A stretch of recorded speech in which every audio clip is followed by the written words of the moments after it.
అంటే 8 రకాల ఆకుల మీద నివాసముండే శివలింగమా? సర్వసముద్భవ కారణలింగం అంటే అన్నీ సమానంగా జన్మించడానికి కారణమైన శివలింగం. అష్టదరిద్ర వినాశకలింగం అంటే 8 రకాల దరిద్రాలను అంటే అష్టదరిద్రాలు నాశనం చేసే శివలింగం. తత్ప్రణమామి సదాశివలింగం. నీకు ఇవే నా నమస్కారాలు ఓ సదాశివలింగమా. సురగురు సురవర పూజితలింగం అంటే దేవగురువు బృహస్పతి చేత దేవతల చేత పూజింపబడ్డ శివలింగం.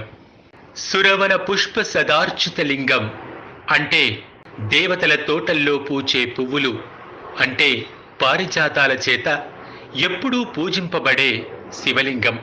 పరమపదం పరమాత్మకలింగం అంటే ఓ శివలింగమా, నీ సన్నిధియే ఒక స్వర్గము. తత్ప్రణమా